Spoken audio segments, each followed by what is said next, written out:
when the song of angels is stilled, when the star in the sky is gone, when the kings and princes are home and the shepherds are back with their flocks, the work of Christmas begins. Yesterday, January 6th, was Epiphany on the Christian calendar, also known as the 12th day of Christmas. I've also heard recently that it's called Old Christmas in the Appalachians. And somebody said that you're not supposed to wash your clothes or clean your house during those 12 days. I'd never heard that before. That was new to me. But this celebration of Epiphany celebrates the arrival of the Magi into Bethlehem.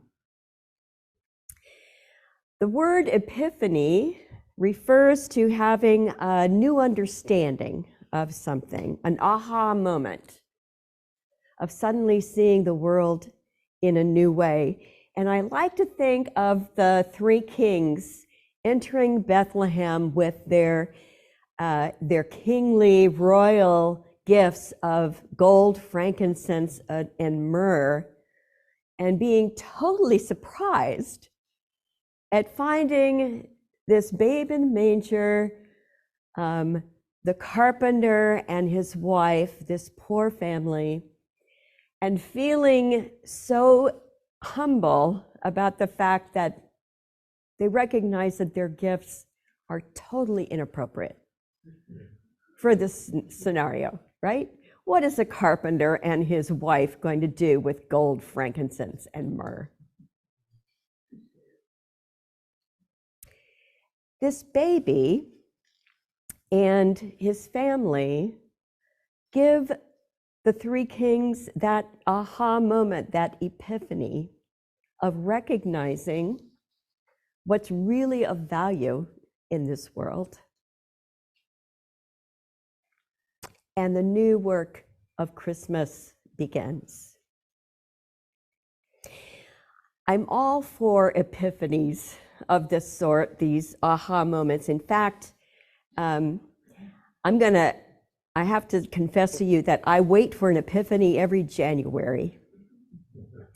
Because I don't know about you, but every year, usually starting in the middle of December, I begin to want to change my life. It seems that everything I'm doing about myself and the ways I'm living just seem wrong somehow.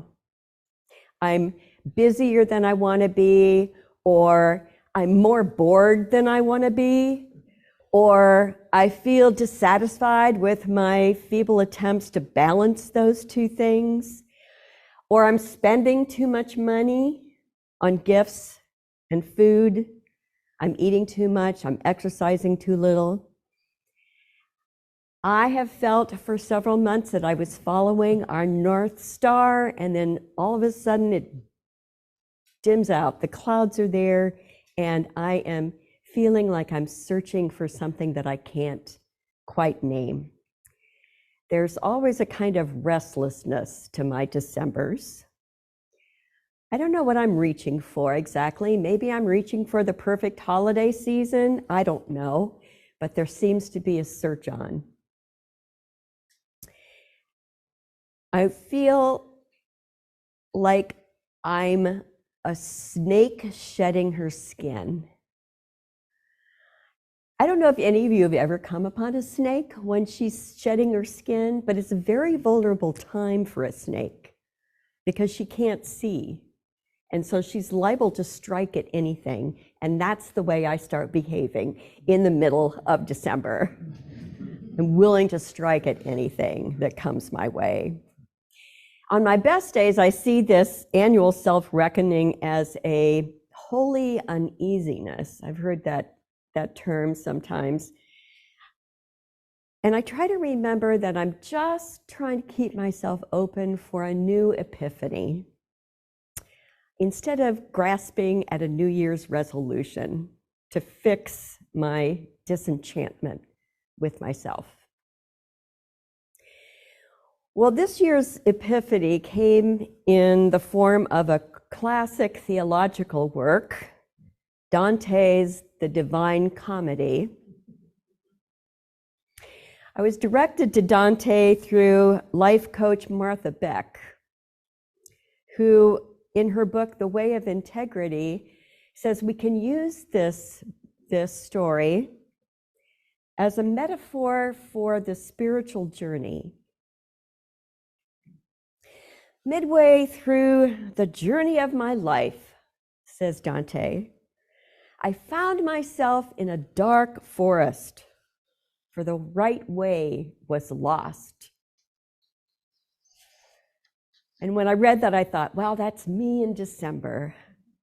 The right way is lost. There's a sense of restlessness and confusion. And in the Divine Comedy, Dante finds a teacher in the form of Virgil's ghost, who wants to show him the way out of his dark wood of errors, as he calls it. So they enter through the hell gate, and Dante has a chance to view all the reasons why he's feeling confused and out of sorts and lost. He discovers that hell is shaped like an ice cream cone, big funnel, and at the very top are the whiners and complainers, the judgy people. And further down, it gets a little hotter, and there are folks who throughout their lives have been telling those little white lies that tend to make our social contracts easier, the kind we're all familiar with, that we tell as being part of civilized society. You know, the kinds of things we say to each other to smooth out the rough edges of life. Those things like, let's get together soon. Or, I really like that dress on you. Or, yes, there was nothing wrong with this altar cloth before. Gradually, we trade our true feelings for what we find to be acceptable. And then further down into this hellhole are the humans who lied and cheated for their own self-gain, hurting others without caring about hurting others along the way. And at the very bottom of the cone, where we know all the sticky, gooey, mucky mess gets trapped, are those individuals who have lied to themselves, giving up their personal integrity to do what they've been enculturated to want and are supposed to do in order to reap the promised rewards of life, those Mount Delectables, he calls them, of power and prosperity and true love. These people have found that when they have given up their own integrity and keep trying harder and harder to win approval of others, betraying themselves in the mix, they get stuck in their own self-loathing. And this is the center of the hellhole, our own self-loathing. Now, each of these levels is based on some sort of lie. Even at the top level, the disgruntlement is often due to listening to someone else's opinion about something or someone and making self-righteous claims without having all the facts.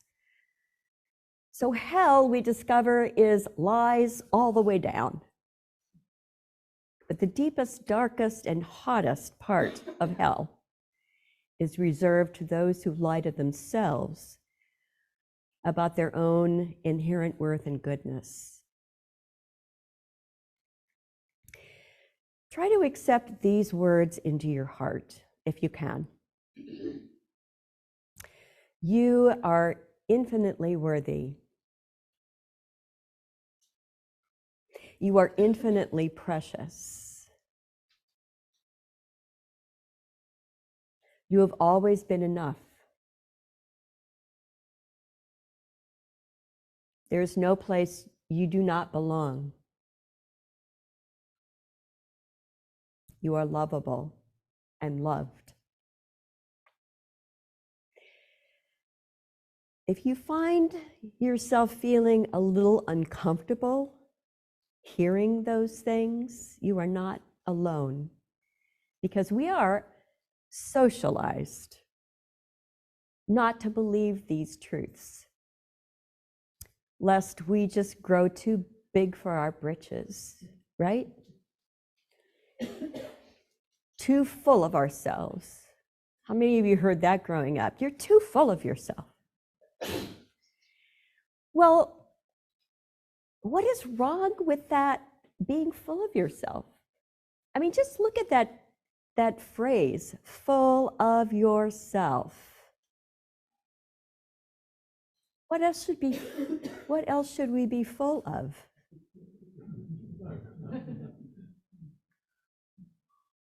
The 7 principles of our Unitarian Universalist faith begin by asking us to affirm and promote the inherent worth and dignity of every person.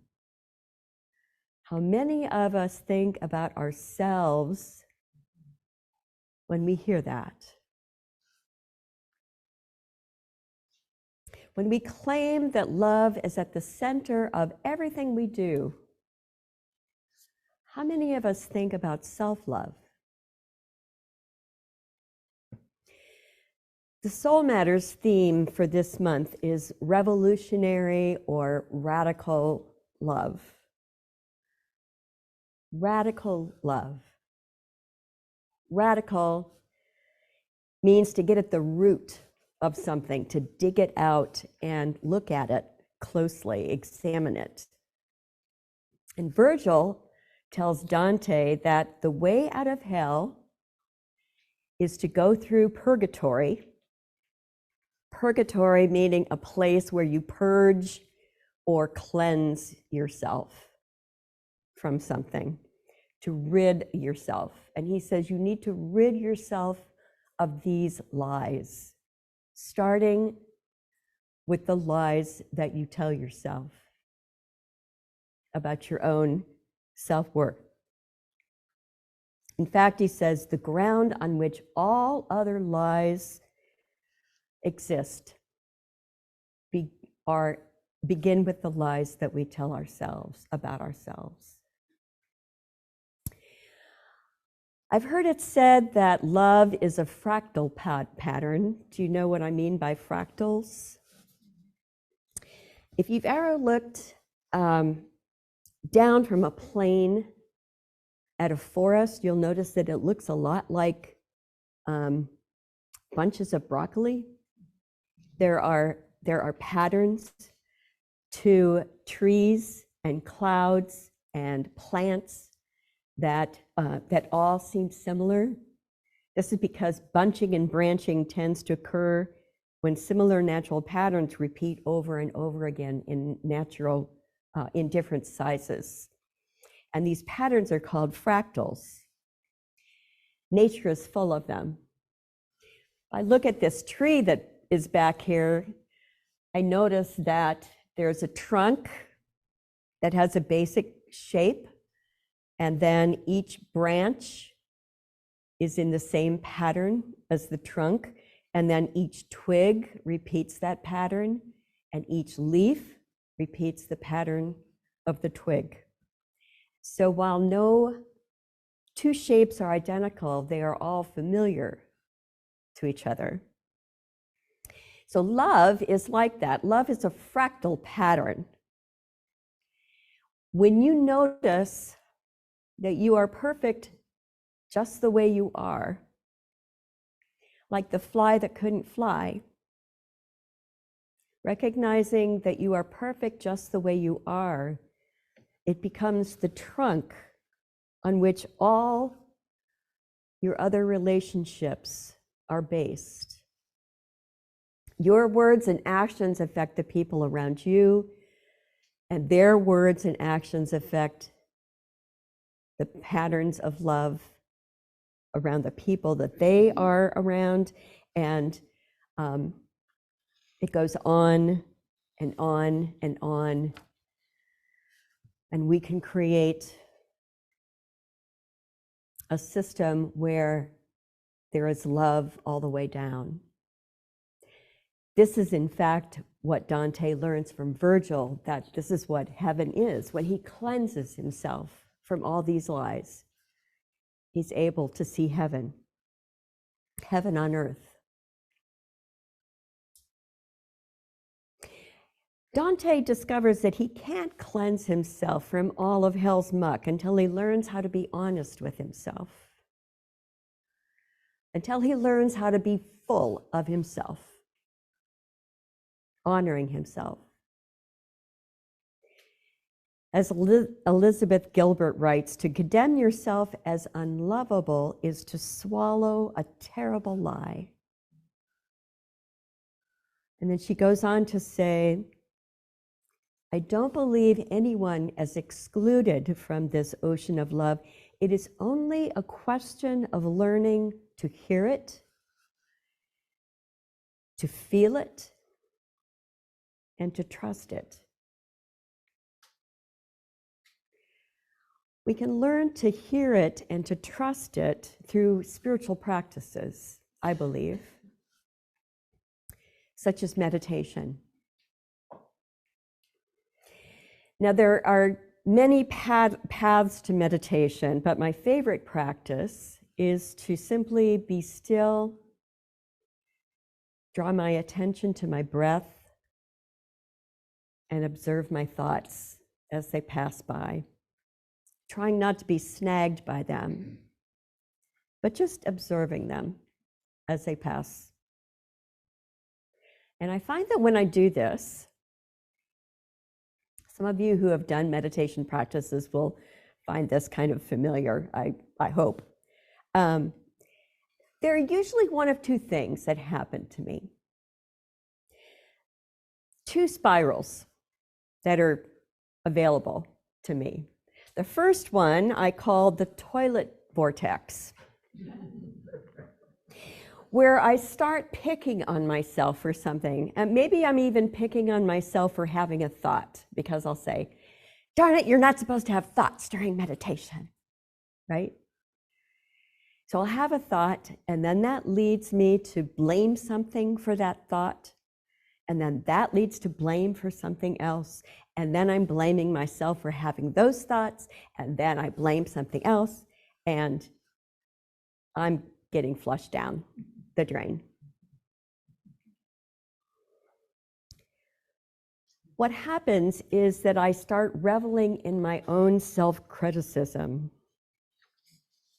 And meditation will help you notice this. But quite honestly, friends, many of us do this unconsciously all day long without noticing. We spend a lot of time in the toilet vortex. The other spiral available to me during meditation and throughout the day is a more cheesy upward spiral that begins with self-love, begins with catching myself when I'm criticizing myself. And this requires some effort so that when you notice yourself entering the vortex, you put your hand over your heart, trying not to cover the microphone here. You put your hand over your heart and you give yourself an affirmation. Maybe you just say, it's okay. Or maybe you use one of the affirmations I mentioned earlier, like, I am infinitely worthy. I will always be enough. I am lovable. If you show up for yourself like this on a regular basis, being full of yourself, you'll begin to notice how much easier it is to show up for other people. How much easier it is to speak your mind with kindness when it's called for. How much easier it is to do that kind of holy listening. So here in a nutshell is my 2024 epiphany from the Divine Comedy. New Year's resolutions, which I tend to make during my December uneasiness, are often freighted with the implication that somehow I am not good enough the way I am. They serve as cudgels to get me back in line, to eradicate the part of myself that I don't currently like. I know I have patterns to unlearn, new behaviors to embody. I have wounds to heal, we all do. But radical revolutionary love asks us to begin at the root and claim for ourselves our own inherent worth and dignity, and make changes from that place of self-respect instead of self-criticism. Self-love is the most radical love there is. It is not selfish, it is simply stewardship of the gift that you have to offer to the world. And so it is holy work. May you know the grace this knowledge brings in your new year. And may you find love at the very center of your being and be full of yourself. Amen, and blessed be.